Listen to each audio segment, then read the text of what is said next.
Olá, meus irmãos, graça e a paz de Jesus, sou Ícaro e nesse momento teremos uma mensagem do nosso Deus falando ao nosso coração. Espero que todos os irmãos estejam bem nesse tempo complicado, esse tempo difícil, e os meus votos são que logo em breve nós possamos voltar. Estou sentindo muita falta de estar com os irmãos e espero que nós possamos fazer isso logo em breve. Então, meus irmãos, já pegue logo sua Bíblia, vamos abrir no Salmo 103, verso 8, que serve de introdução para nossa mensagem. Salmo 103, verso 8, que diz assim: O Senhor é misericordioso e compassivo, longânimo e assaz benigno. Em outra versão, vai dizer: o Senhor é compassivo e misericordioso, muito paciente e cheio de amor. Esse é o caráter do nosso Deus, muito paciente, benigno, cheio de amor. Vamos ter um tempo de oração? Pai amado Deus, nós oramos para que nós possamos reconhecer e possamos desfrutar e permanecer no Senhor, que é benigno, bondoso, paciente, amoroso. Pai, no nome de Jesus, que os nossos olhos vejam, os olhos do nosso coração consigam perceber Tua bondade, perceber o Teu amor, que a nossa alma consiga, Senhor Deus, ser iluminado com a revelação do Teu caráter. Pedimos, Deus, que o Senhor nos faça como o Senhor fez com o cego de Jericó. Uma hora cegos, Senhor Deus, sem entendimento, sem conseguir perceber o Senhor, e outra hora com fé, conseguindo perceber, conseguindo ver coisas invisíveis, que são coisas, Senhor Deus, transcendentais, concernentes ao Senhor, que possamos perceber pela fé, em nome de Jesus. Amém. Amém, meus irmãos? O caráter bondoso de Deus é muito importante para nós. Mas eu quero usar isso de um gancho para solucionar um problema. O amor de Deus ele vai ser uma medida daquilo que seria a solução de um problema. O problema da verdadeira conversão ou da conformidade com a moralidade cristã, que seria uma falsa conversão. E que isso não sirva para a gente medir o outro, mas para que nós possamos medir a nós mesmos. Essa mensagem, ela serve ao nosso coração, ao coração de quem está assistindo, né? Então, receba essa palavra ao seu coração. E nós podemos, meus irmãos, ter uma falsa conversão. Imagine só, alguém ele chega na igreja, percebe que aquele grupo de crentes são pessoas que vivem amando a família, que vivem lutando pela educação dos seus filhos, que ajudam uns aos outros, independente se ela é convertida ou não, aquele grupo é um grupo agradável de se estar. Então, ela acaba andando junto e desenvolvendo novos hábitos. Não necessariamente ela precisa passar por um processo de conversão para que ela possa desenvolver um hábito de estar junto com a comunidade. Então, pessoas podem se aproximar e não necessariamente pela fé elas têm a sua vida transformada, mas simplesmente por hábitos, simplesmente por estar dentro de um contexto cristão. E então, esses cristãos que são apenas pessoas que se dizem cristãs, mas de verdade mesmo, só seguem a Cristo de modo muito superficial, mas não tem algo transformado mesmo, um coração transformado mesmo, batendo no seu peito. Então, essas pessoas que não são convertidas genuinamente são chamadas de cristãos nominais, que eles se nominam cristãos, mas eles de verdade e espiritualmente não são. E a diferença entre um cristão nominal e um cristão genuíno ele é muito mais ligado a questões essenciais, questões internas, questões de motivação, questão de destino eterno, questões mesmo profundas em relação a Deus, do que externo. Um cristão nominal, ele vai andar do mesmo jeito, vai ter as mesmas vestes, vai ter os mesmos hábitos, vai ter a mesma moralidade, mas ele não vai ter a mesma comunhão com Deus. A verdadeira relação com Deus, ela se distingue da falsa, essencialmente por questões invisíveis, questões relacionadas à fé, que somente a fé pode nos proporcionar. Então, essa falsa religação com Deus vai nos fazer correr uma vida inteira de caminho, de tentativas de tentar agradar a Deus, sem saber quem de fato é Deus. Então, vai estar andando numa carreira, correndo uma corrida, tentando agradar a Deus, sabendo que existe o céu, sabendo coisas assim por cima daquilo que é Deus. Ela vai tentar agradar a Deus com sua performance, vai tentar se satisfazer em Deus e simplesmente não vai conseguir. Ela não vai conseguir lidar com os seus pecados.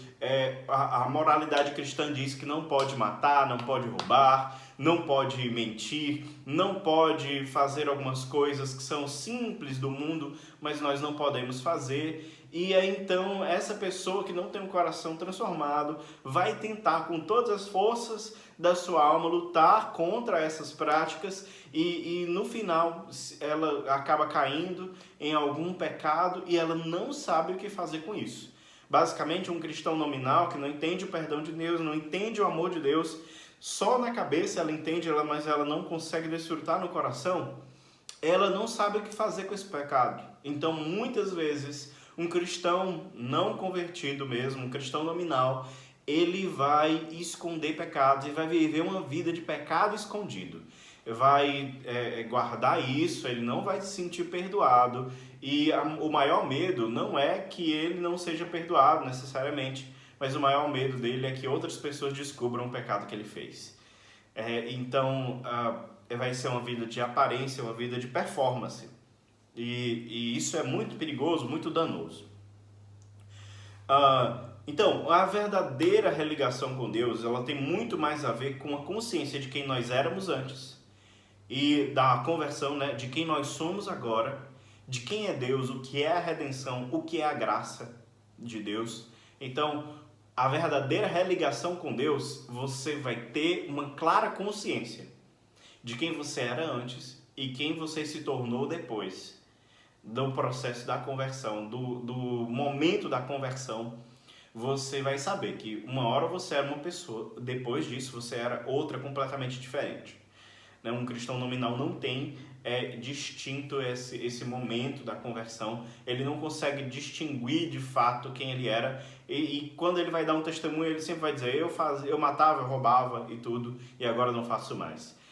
Isso daí é só uma coisa superficial, né? Mas o verdadeiro cristão, quando vai dar um testemunho, fala, eu vi a beleza de Cristo, eu vi o Evangelho, percebi e criei. Né? Então, é essencialmente questão de fé a diferença. Enquanto o amor de Deus é um conceito vago para o cristão nominal, para o cristão verdadeiro, o amor de Deus, o caráter amoroso de Deus, é tudo o que ele tem.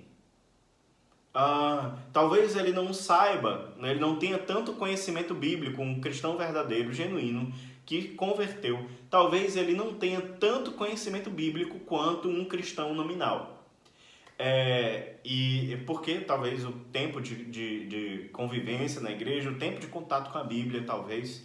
Mas enfim, é possível que um cristão genuíno, ele não tenha tanto conhecimento bíblico, mas ele tem conhecimento daquilo que é o Senhor mesmo, de fato, habitando em seu coração. Ele percebe o amor de Deus e ele consegue correr muito rápido, se desenvolver muito bem, o cristão verdadeiro, no meio da congregação, porque um cristão nominal não vai ter tanta força para buscar o Senhor, tanto afinco, então ele pode estar lá há 15 anos e não consegue se desenvolver, não cresce, é um pigmeu espiritual, ele vai ficar sempre no mesmo lugar, porque a vida cristã dele está baseada em performance e não na experiência de fé. Então, para o cristão nominal, o amor de Deus é algo vago, algo... eu sei que Deus me ama. Ele vai basicamente falar, Jesus ama você, para converter alguém, né, para atrair pessoas para a igreja, e basicamente isso. Ele sente a obrigação moral, gente, de trazer pessoas para a igreja, mas ele não tem aquela consciência de fé de que pessoas estão indo para o inferno e essa pessoa precisa ser resgatada. A consciência de fé é diferente de uma moralidade.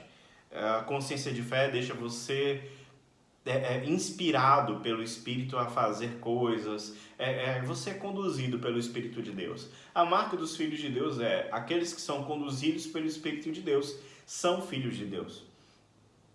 E aí então o amor de Deus, né, como eu disse, é conhecido pela fé. Uma vez que o ser humano prova do amor de Deus, a sua existência é afetada de modo tão profundo que a única saída é se arrepender.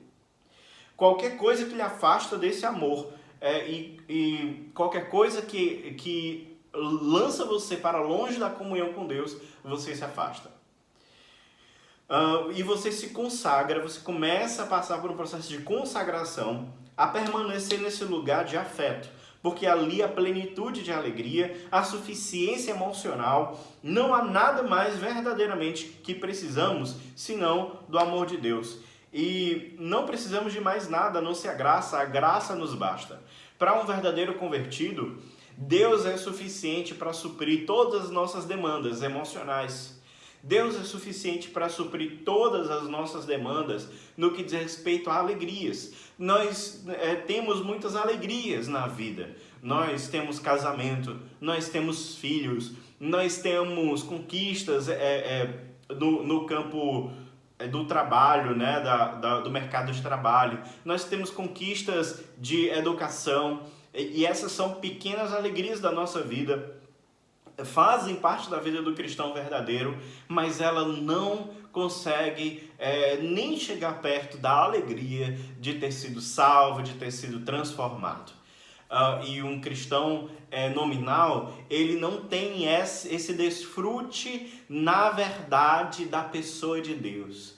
Ele não está satisfeito em Deus. Um cristão nominal vai estar muito mais satisfeito na sua própria performance, vai estar muito mais satisfeito nas conquistas e nas alegrias mundanas. Um cristão nominal vai ter mais alegria de desfrutar coisas mundanas, alegrias que são ali aceitáveis, né, no contexto cristão, do que propriamente ter alegria em ter sido salvo, em estar vivendo com Deus. Então, é muito perigoso mesmo se a gente não passa por um processo genuíno de conversão. E, gente, eu falo isso, parece ser ofensivo, mas na história nós temos alguns homens que converteram tarde. Homens de Deus, que converteram depois de ser pastores e tudo mais. Por exemplo, John Wesley, ele só foi ter um momento de conversão na vida dele depois dele ser pastor. Martim Lutero, depois que ele já era professor no seminário, ele já era conhecedor das escrituras, ele estava bem a fundo, mas ele só teve um momento de conversão quando ele entendeu que o justo viveria pela fé, e foi pela fé que ele teve esse processo de conversão. Antes disso, ele ficava, todas as vezes quando ele pecava, ele ficava tentando fazer penitências e tudo mais, confessando cada mínimo detalhe da vida dele. Ele era totalmente atormentado com seus próprios pecados e ele não sabia como se relacionar com Deus, porque ele não ainda tinha passado pelo processo de conversão, pelo processo do novo coração. E foi Lutero, gente, Lutero, o reformador da igreja, né? Então, não se sinta mal em realmente parar, não se sinta ofendido em realmente parar e saber, eu sou realmente convertido? Então, isso é muito importante. E aí, por que o texto de Salmo 103, 8, ele é tão importante para esse processo? Porque fala sobre o amor de Deus. E o amor de Deus é o dosador mais marcante na vida de quem é realmente convertido e de quem não é. Porque o amor de Deus faz muita diferença para quem vive por fé. E aí então eu queria que a gente fosse para o texto de 1 João 4,16. 1 João 4,16. Esse vai ser o texto básico que a gente vai andar em cima dessa exposição. E nós vamos ver aqui pelo menos 3 níveis de desfrute do amor de Deus, que um cristão verdadeiro vai conseguir desfrutar. São 3 níveis. Vamos lá. 1 João 4,16. E nós conhecemos e cremos no amor de Deus, no amor que Deus tem por nós. Deus é amor. E aquele que permanece no amor, permanece em Deus, e Deus nele.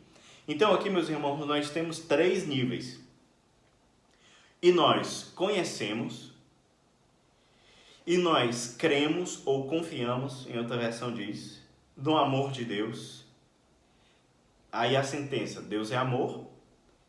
E, por último, aquele que permanece no amor, permanece em Deus e Deus nele. Ou seja, tem um processo de conhecer, tem um processo de confiar e tem um processo de permanecer. São 3 níveis. E aí a gente vai andar por cada um deles. Primeiro, o nível do conhecimento. Conhecer o amor de Deus. Gente, como é que a gente conhece o amor de Deus? O amor de Deus foi expresso ou demonstrado de modo extremamente escancarado em um evento.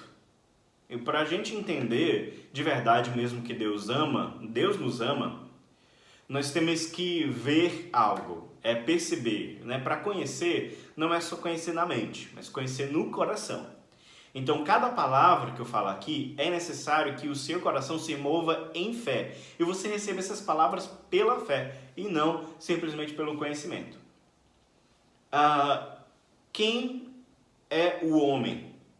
O homem é um ser feito à imagem e semelhança de Deus, que pecou, pecador, e agora anda de modo isolado do Senhor, longe do Senhor, porque vive em pecado. Esse homem, ele está ali com seus pecados e o Senhor não pode ter comunhão com ele. Por quê? Deus, ele é perfeito, Deus é santo, totalmente santo, e não tem comunhão com as trevas. Deus é luz e não tem comunhão com as trevas. E os homens, eles andam nas trevas dos seus pecados. A humanidade foi caída.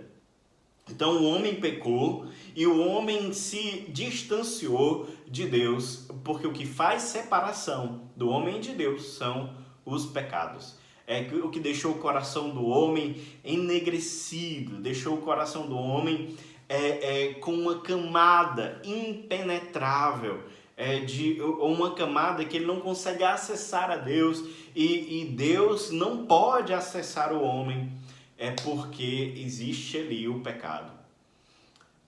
E aí então nós temos uma distinção muito grande daquilo que é Deus, santo, puro, imaculado, sem nenhuma mancha, e o homem completamente depravado, distorcido, completamente quebrado pelo pecado, em trevas. Então, esse ser que é Deus, que criou o homem, Deus se move, a condição pecaminosa e longe de Deus do homem afeta o coração de Deus. Deus decide fazer algo e demonstrar o seu amor, sua misericórdia, sua compaixão. Deus decide revelar sua bondade para um homem caído. E ele faz isso através de um ato, uma demonstração. Ele demonstra isso de modo escancarado. Deus revela o seu amor de modo escancarado, enviando a si mesmo, enviando Jesus Cristo para se tornar como homem, mas sem pecado. E esse homem sem pecado, que é Deus, se fez homem, morre no nosso lugar, morre pelos nossos pecados, e aí então o homem que antes depravado, distorcido, completamente nas trevas e longe de Deus, pode agora ter acesso a Deus e Deus ter completa comunhão com o homem por causa do sacrifício de Jesus.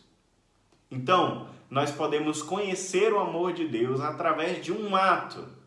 Lógico que não é somente esse ato que demonstra o amor de Deus, mas o amor de Deus é conhecido de modo completamente extravagante, o amor de Deus, o fato de Deus ter sido feito homem e ter morrido no nosso lugar, Jesus Cristo levando os nossos pecados na cruz e nos reconciliando com Deus.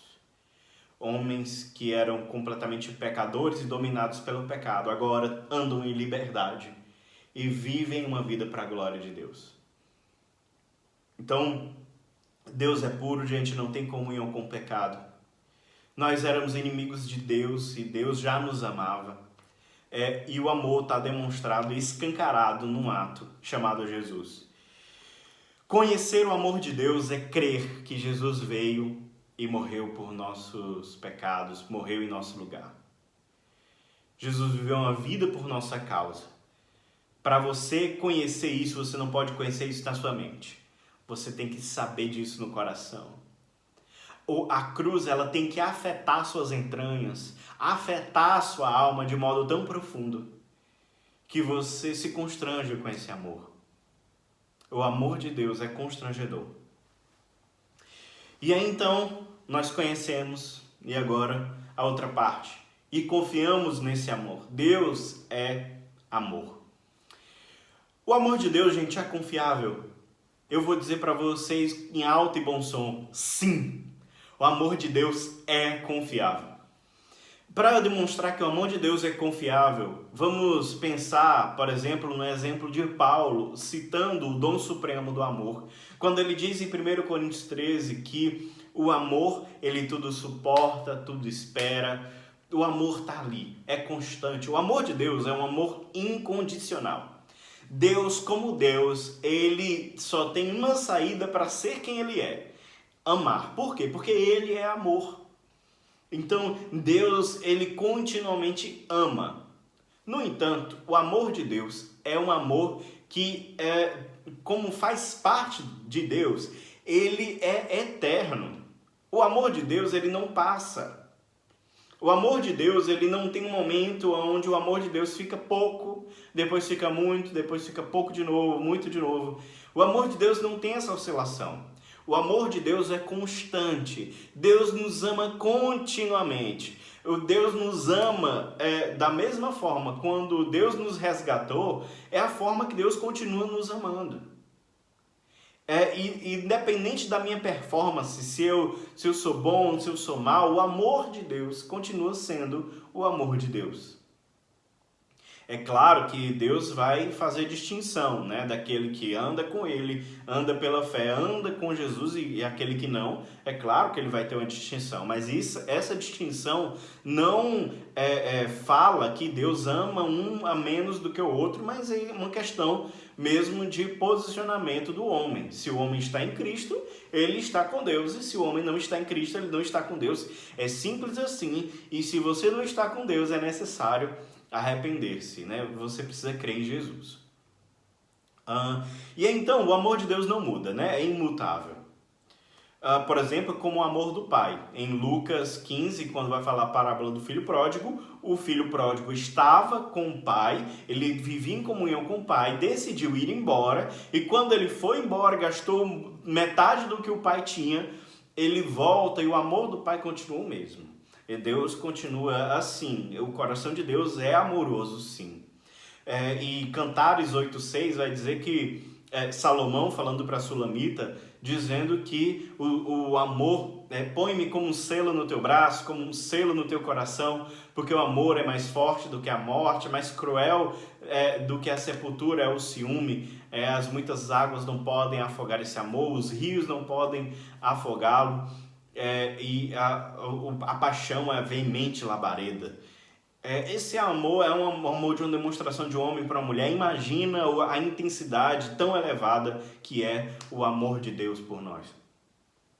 A outra faceta do amor de Deus e que nós podemos confiar no amor de Deus é que o amor de Deus ele é disciplinador. Em Hebreus, no capítulo 12, vai dizer que todo aquele que Deus recebe como filho, a esse ele disciplina. Então, o fato é que se Deus recebe alguém como filho, Deus vai disciplinar. E o amor de Deus é esse amor de pai. O amor de pai que se o filho quiser enfiar o dedo na tomada, ele vai brigar e vai dar uma palmadinha. Não pode, meu filho, você está errado. E se ele for mal educado, e se ele fizer algo muito ruim, o pai vai disciplinar.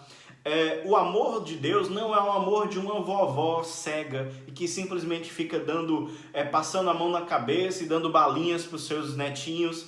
O amor de Deus não é assim. O amor de Deus não, ele aceita tudo, tá tudo bem. Não, o amor de Deus é o amor de pai.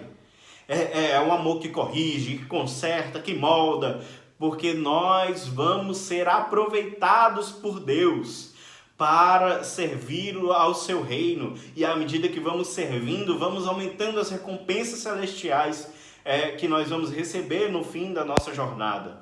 Então, Deus não nos deixa viver uma vida dissoluta ou de qualquer jeito. Deus vai nos corrigir, nos disciplinar para que sejamos proveitosos do seu reino e que possamos dar muito fruto.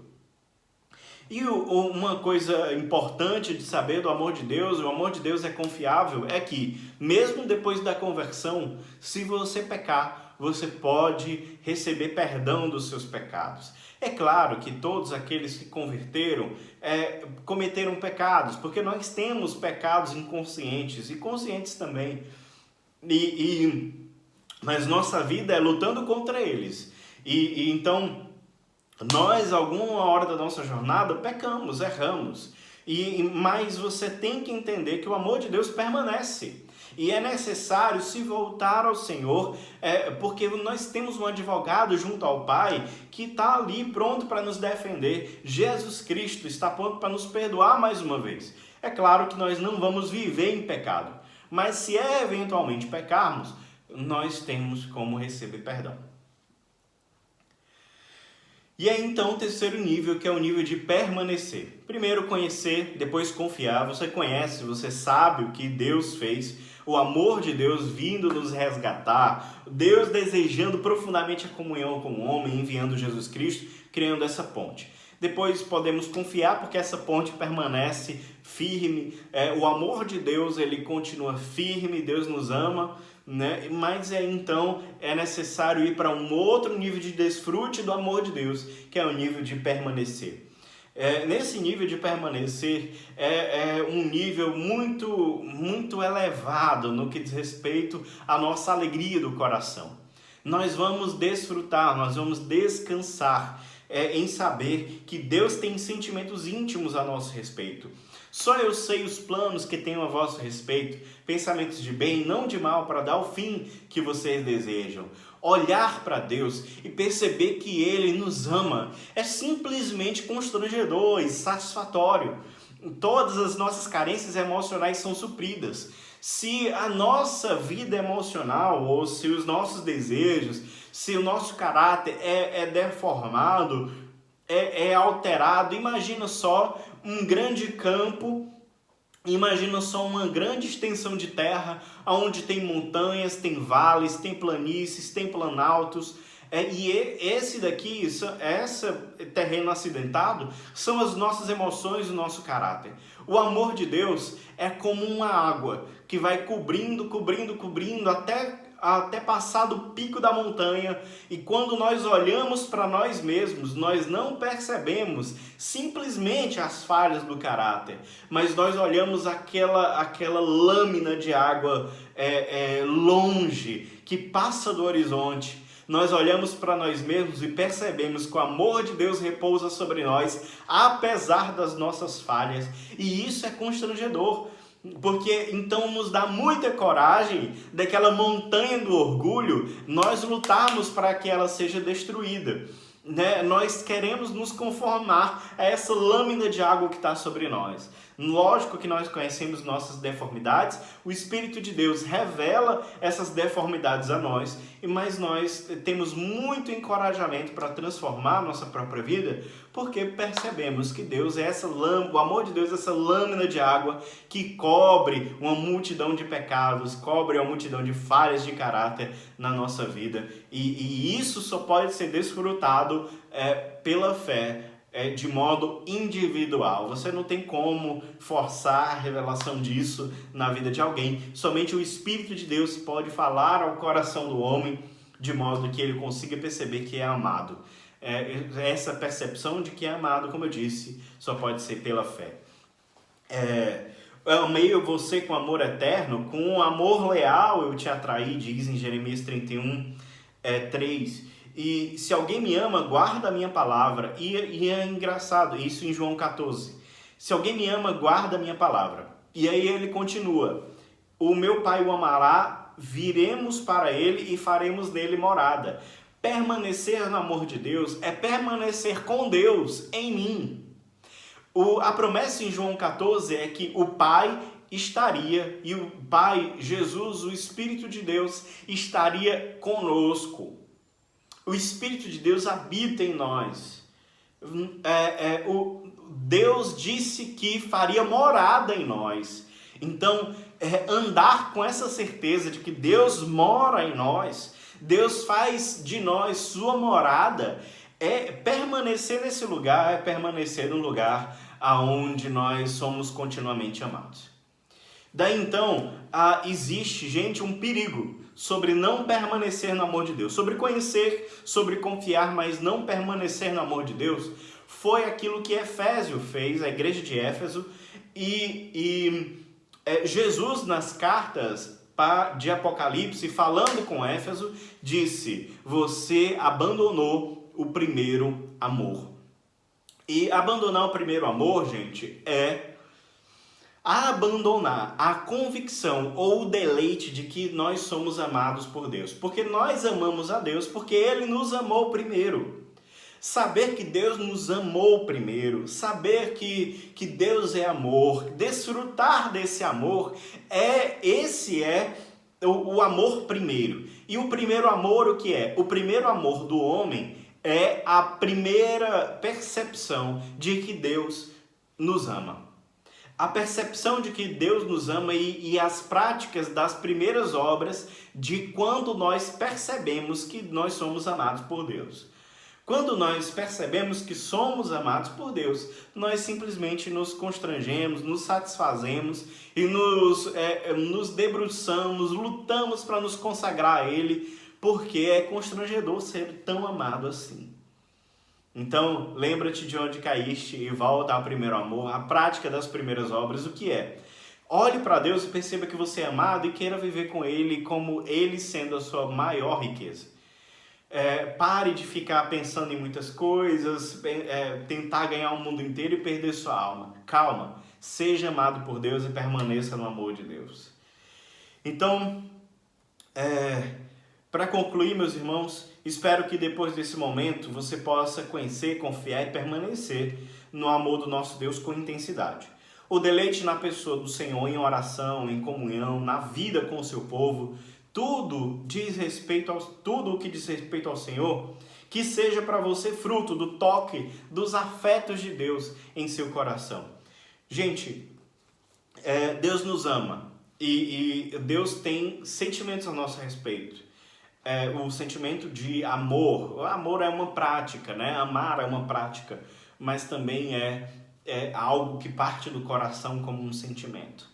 Então, Deus nos deseja perto. Deus deseja que nós tenhamos comunhão com Ele perpétua, que nós o conheçamos. Então, que possamos desfrutar isso em oração, na leitura da palavra, que ler a palavra seja algo constrangedor para nós, seja um banquete para a nossa alma. Se você tem fé, a Bíblia é um banquete. Se você tem fé, a oração é um travesseiro fofinho que você pode descansar.